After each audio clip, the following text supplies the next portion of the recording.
Welcome to Throwback Crime, bareng gue Michelle.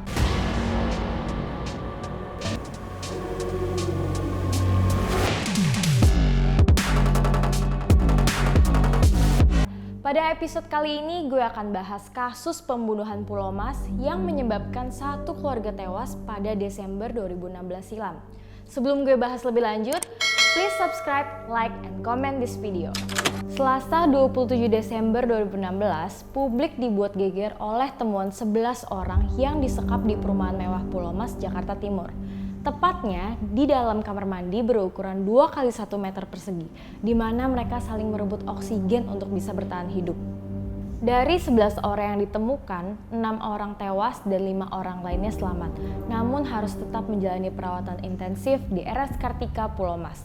6 orang tewas yaitu Dodi Triyono berumur 59 tahun, anak pertama Dodi, Diona Arika berumur 16 tahun, anak ketiga Dodi, Dianita Gema berumur 9 tahun, teman Dianita, Amelia Kalista berumur 10 tahun, dan supir Dodi, Yanto dan Tasrok yang meninggal saat di rumah sakit. Korban selamat adalah anak kedua Dodi, Zanet Kalila berumur 13 tahun, dan 4 asisten rumah tangga Dodi yaitu Emi 41 tahun, Santi 22 tahun, Fitriani dan Windy berumur 23 tahun. Nah, Dodi sendiri ditemukan tewas bersimbah darah. Namun hasil otopsi mengatakan Dodi diduga kekurangan oksigen. Kok bisa beda ya? Lalu apa motif para pelaku pembunuhan sadis di Pulau Mas ini? Oke, jadi tanggal 26 Desember 2016, melalui potongan video CCTV yang ditunjukkan polisi, mulainya pelaku Ius Pane turun dari sebuah mobil putih Suzuki R3 dengan nomor polisi B1278EOP. Ia berhenti di depan rumah Dodi menggunakan topi warna coklat. Lalu ia masuk ke dalam perkarangan rumah karena pintu tak dikunci. Setelah itu, Ius memanggil supir Dodi yaitu Yanto untuk membuka pintu garasi. Kemudian datanglah nih si Ramlan butar-butar menggunakan baju krem, topi abu-abu turun dari sebuah mobil. Dan Erwin Situmorang menggunakan jaket kulit dan topi warna hitam sambil mengikuti Ramlan yang masuk ke dalam rumah dengan keadaan pintu terbuka. Awalnya, Ramlan dan Erwin mengeluarkan senjata dan golok untuk mengajak Yanto masuk ke dalam rumah. Setelah masuk ke dalam rumah, Ramlan menyekap orang-orang seisi rumah lainnya dengan cara mengumpulkan para korban di ruang tengah sambil diintimidasi dengan pistol dan golok. Kemudian para pelaku ini mengiring mereka ke kamar mandi yang ukurannya 2 x 1 meter. Lanjut datang nih supir Dodi si Tasrok. Lalu pelaku Alvin Sinaga yang masih berada di dalam mobil nyamperin Tasrok dan mengajak Tasrok masuk ke dalam rumah. Nah, beberapa saat kemudian, Dodi pulang ke rumahnya dengan mobil Honda Jazz-nya, terus dibukain pintu sama Ramlan dan Erwin. Pas keluar dari mobil, Dodi langsung ditodong senjata oleh para pelaku dan dibawa ke toilet tempat penyekapan. Kalian juga harus tahu, keran air dalam kamar mandi dinyalain, kunci dibuang, gerendel pintu dirusak, sehingga terkuncilah 11 orang di kamar mandi sempit itu. Gak kebayang seberapa pengapnya dalam sana. Gak lupa juga, para pelaku mengambil barang di mobil Dodi dan langsung ninggalin TKP.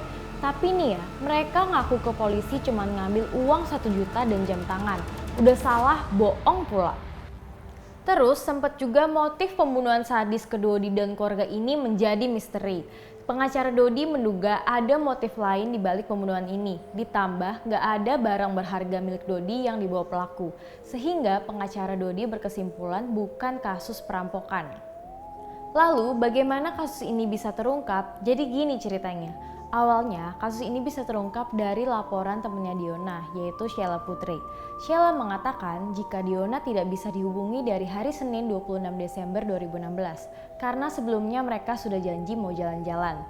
Nah, karena nggak ada kabar, Sheila akhirnya ke rumah Diona pada Selasa 27 Desember 2016 jam 9.30 pagi. Sesampainya Sheila di sana, pintu rumah dalam keadaan gak dikunci. Akhirnya dia masuk dan ternyata Sheila dengar ada suara rintihan dari kamar mandi. Takut dan panik dong dia. Abis itu Sheila lari ke security untuk minta tolong dan mereka lapor ke pos polisi Kayu Putih. Akhirnya polisi datang bersama warga. Mereka langsung ngecek asal suara rintihan dari kamar mandi. Pas dibuka, ternyata ada 11 orang ditumpuk di situ. Dan polisi pun membawa korban tewas ke RS Polri Kramat Jati. Tak butuh waktu lama, polisi berhasil menangkap pelaku, yaitu Ramlan Butar-Butar dan Erwin Sitomorang di rumah kontrakan tempatnya Gang Kolong Bojong, Rawalumbu, Bekasi. Dar! Ramlan pun tewas ditembak polisi karena mencoba melawan dan melarikan diri.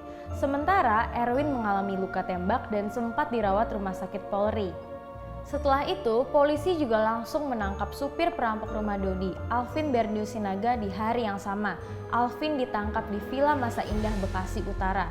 Sedangkan Ridwan Sitorus alias Ius Pane ditangkap di Medan, Sumatera Utara saat berada di salah satu bus antar lintas Sumatera.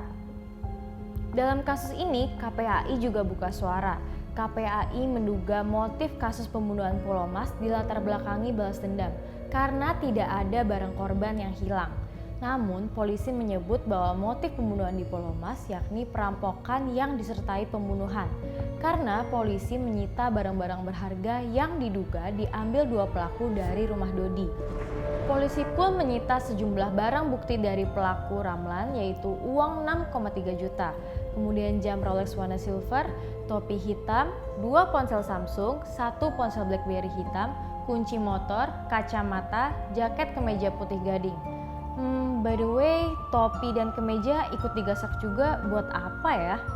Lanjut, polisi juga menyita barang bukti berupa uang sebesar 3,4 juta, 4 lembar uang Thailand, ponsel Nokia warna hitam, ponsel Cina, STNK Yamaha Jupiter MS bernomor polisi B6769EIX atas nama Siti Maria, jaket kulit warna hitam, tas coklat, dan topi warna abu-abu.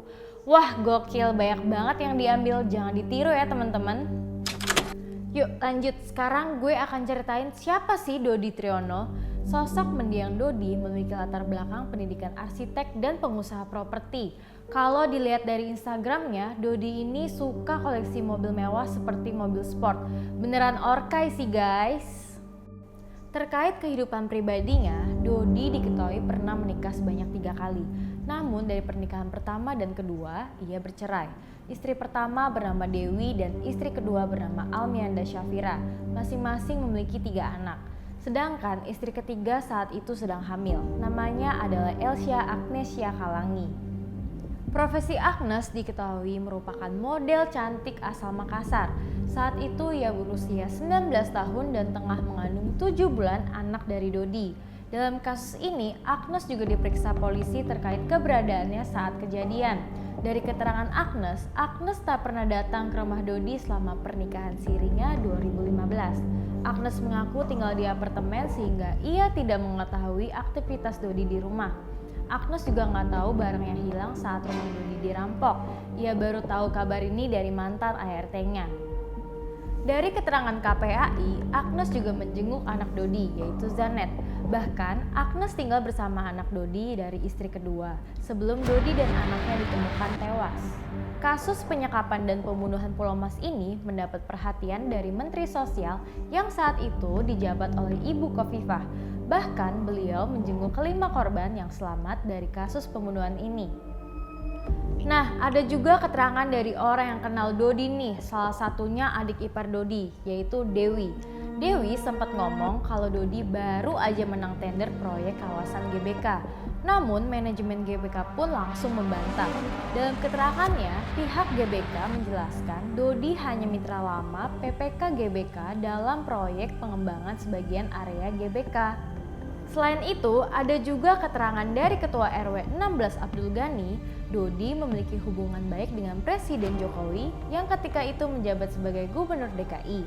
Oke lanjut, dari kasus tersebut, Majelis Hakim Pengadilan Negeri Jakarta Timur telah memutuskan hukuman mati bagi 3 terdakwa sesuai dengan tuntutan JPU.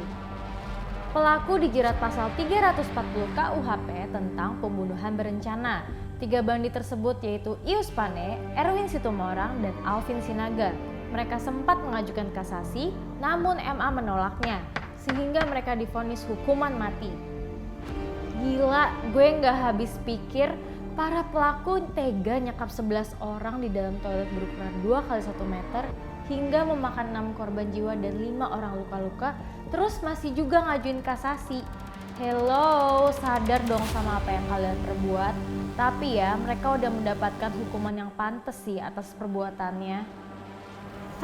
Gak kerasa cerita ini udah selesai gue bahas. Gue juga gak bosen-bosen ingetin ke kalian untuk tidak meniru perbuatan para pelaku kejahatan. Jangan sampai merugikan diri sendiri dan orang lain ya.